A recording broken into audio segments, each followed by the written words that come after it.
So, today I was in the Giant picking up some yogurt and apples for Rachel and ran into some local woman wearing a Reagan ruined everything shirt. Never has there been a truer statement uttered in the history of the United States. The former cigarette spokesperson, SAG leader, and supporting cast member of movies like Girls on Probation, Juke Girl, and Bedtime for Bonzo made it his personal mission to destroy the entire safety net FDR created.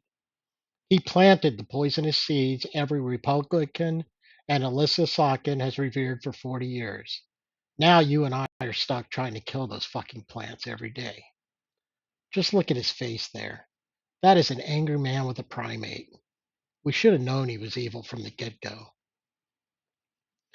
The one seed I am more and more obsessed with as my slow and painless march to death continues unabated is the apple of retirement for Gen Xers and the stick they are beating our Gen Z and millennial kids with that we call the job market.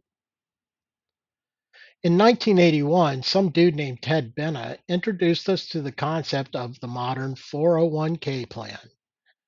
While lately he said that what the plans have become is problematic, I'd argue that any retirement plan rooted in the stock market is bullshit. It's playing blackjack on some gaming site where the design itself ensures the house always wins. All one has to do is take a look at the number of times the stock market has crashed in the last 40 years to see that the whole 401k thing is designed only to keep hedge fund managers and oligarchs flush while the rest of us get flushed. The two biggest crashes in my lifetime came in the years 2000 and again in 2007. In the first, the Nasdaq plunged 78% and the S&P 500 fell 49% in about 2 years because of the dot-com overvaluation. No doubt ogres like Musk and Bezos will say this happened because the Feds raised interest rates and our corporate-owned media played along with that narrative.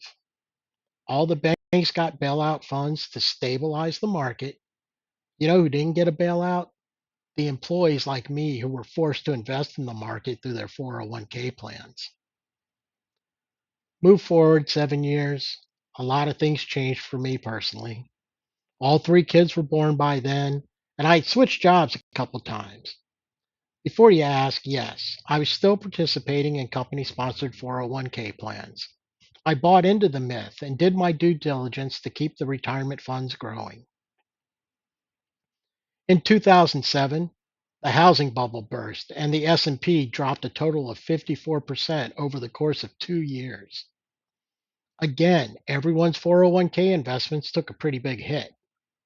What did the government do? They gave us TARP, a $700 billion bailout plan for the banks. And who do you think paid for that? That's right. It was paid for by folks like you, me, Rachel, and that dude slinging hoagies at the Wawa. None of us saw any of that bailout money restored to our 401ks, did we? In the end, and I'm not breaking news here or anything, since Reagan and the subsequent handoff of presidential administrations from Republican to Republican to Republicrats to fascists, the gamble we call a 401k has accomplished two things. It's made hedge fund managers rich and robbed workers of any promise of retirement.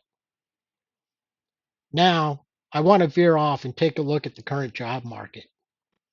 According to that bastion of Marxist libtards, the Department of Labor, the generational breakdown of people in the workforce are around 7% for boomers, 16% for Gen Xers like me, 23% for millennials like Rachel, and 22% Gen Z like our kids. What's wrong with this distribution? Nothing. Nothing if we got rid of all the boomers. That 11,300,000 people are, in all likelihood, making higher salaries than the rest of the population. Seen another way, that's 11.3 million job openings aren't available because some older asshat refuses to stop. Even if we just split that 7% across the two youngest generations, we'd have something closer to matching the actual population distribution of each generation. Look, I know I'm not a statistician, just like I know I'll never get to live out the dream of spinning the big wheel in the Showcase Showdown with my buddy Bob Barker.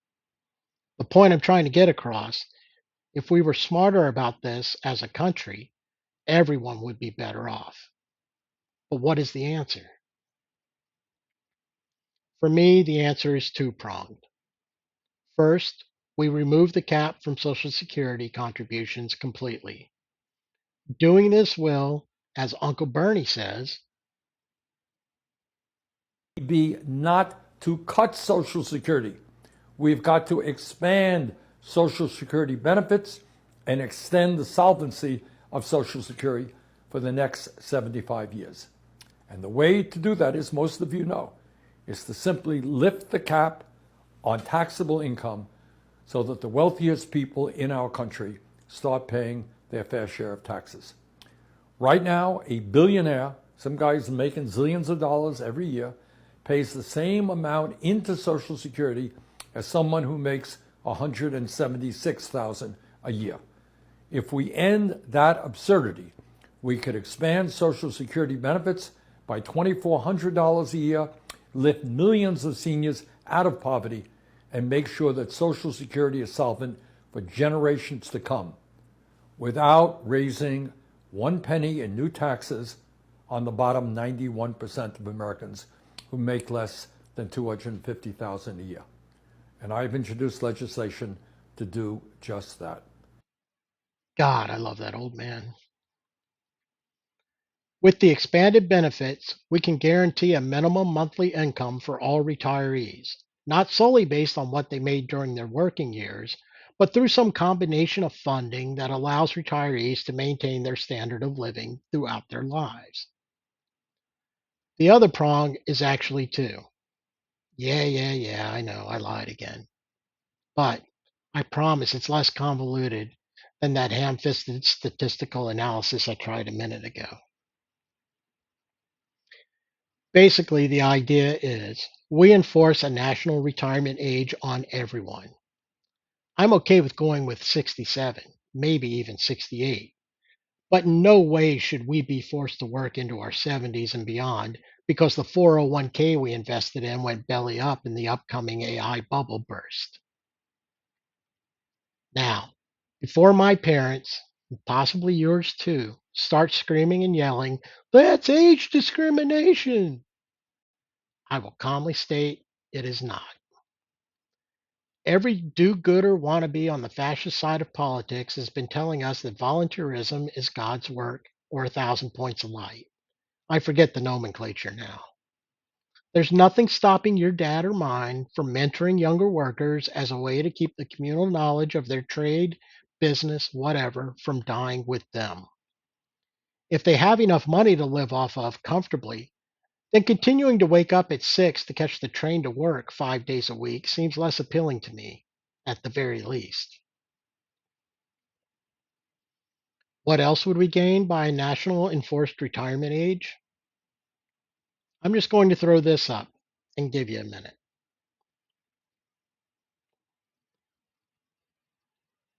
Now, imagine those generational colors reconfigured so they no longer reflect an over reliance on boomers and silent generation has beens whose collective idea of voting for the future doesn't include any actual consequences for them. Instead, what if our leaders were made up of younger people who have a vested interest in the impacts their legislation will have in 10, 15, 20, maybe even 25 years? That's it for this week. Not much of a rant. Tried to keep it calm. If you guys could help me out, leave some comments, like the video, subscribe to my channel if you're so inclined. I'd appreciate it. I'm trying to build up an audience. See what happens.